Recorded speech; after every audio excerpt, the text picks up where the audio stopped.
Live from Radio Row at Super Bowl 60 in San Francisco. This is Roy Kessel with Sports Philanthropy Network, and we're so excited to have with us longtime friend Leigh Steinberg. And Leigh is involved with so many amazing things. Thank you for being here with us. My pleasure. Thank you for the work you do, Roy. We love you've been with us from the beginning, truly from the first year that we launched and had our first conference, and you're involved in so many things. I always say one of the things that is impressive to me is you were one of the first agents that helped us players get involved with the community and be involved with philanthropy. You're also one of the first agents to really take the brain health and concussion issues seriously, and now you're involved with a whole new initiative. So tell us about your new foundation. So, we have a charitable foundation that is focused on brain health and concussion to try to bring consciousness and awareness. Um, with athletes, I saw early that they could be role models and trigger imitative behavior. And so we asked them to go back to the high school community, set up a scholarship fund, or work with the church or Boys and Girls Club, then to go to the college and endow some form of a gift, and then at the pro level put together a charitable foundation that would have the leading business figures, political figures, and community leaders on the board to promote a charitable foundation. So work done to put the 200 single family into the first home they'll ever own. So it's athletes making a difference.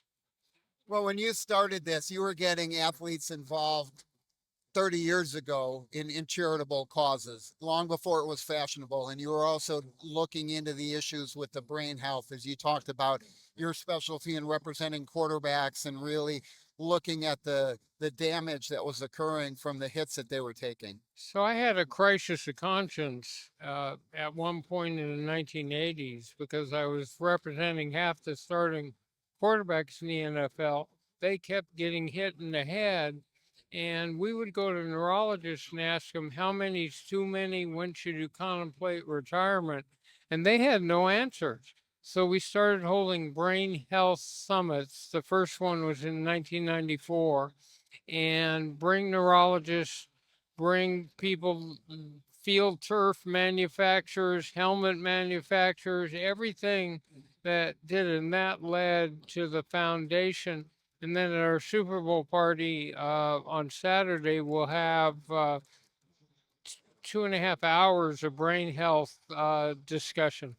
Well, I know we've got a lot of the panelists coming to join us today and tomorrow to talk about the specific work that they're doing, as well as at Summit, which is always amazing at your Super Bowl party.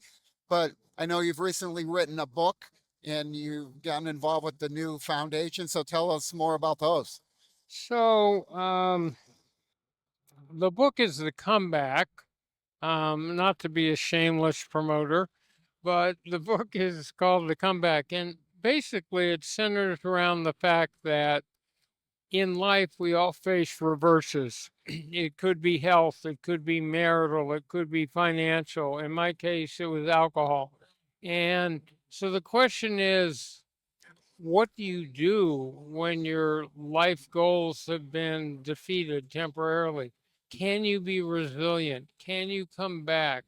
Can you find light at the end of the tunnel? So I hope it's a book that inspires people to realize that no matter how far you've fallen, you can still get back up and live a productive life. Well, and I think the common thing that we see in sports, right? Athletes get put up on a pedestal. People in the sports world are at a very high level. So it's easy to take shots and obviously it's easy somebody falls off, it gets a lot of attention.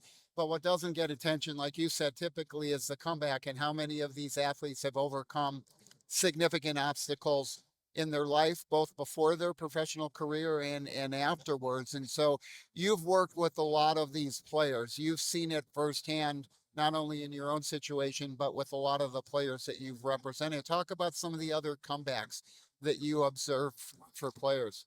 So this book tells the story of Warren Moon, who, when he came out of the University of Washington, was in an environment where many people thought that black quarterbacks was a misnomer, that they didn't have the intellectual capacity. I know it seems hard to believe now, but that was his situation. He had to go to Canada for 6 years before he came back. Steve Young was stuck in a situation behind Joe Montana where he's about the fifth highest paid player in the league, but he's not starting and he's behind an icon. How did he deal with that? How did he deal with that frustration? It's got Troy Aikman, who is told by the Dallas Cowboys that he'll be their quarterback forever. And that lasted about a month until the same year he was drafted. They took another quarterback in a supplemental draft. Um, so we talk about a number of those stories. Yeah, it's interesting because in sports, you're never more than a couple steps from falling off the cliff, right? On the edge there. And what the work you're doing now with the brain health, help everybody understand the direction that you're taking it. Because right now, the terms brain health, mental health, overlapping a lot. There's a lot of um, connection between the two, but they're not exactly the same. So, what is your focus on the brain health side? Well, first of all, to promote the concept of neuroplasticity, which means that a traumatic brain injury brain that got impaired can now be rehabilitated. And it could be the process RTMS or neurofeedback, but there is hope now, and there are new breakthroughs coming on the scene that can greatly enhance brain health. So we want people to be aware of the dangers and risks of concussion, what the effects are that it has, how to try to minimize that. And it could be anything from the fact that they play football now in the Ivy League without any hitting during training camp or during the regular season. They during practices, they just hit during the games, and that can drop concussions dramatically.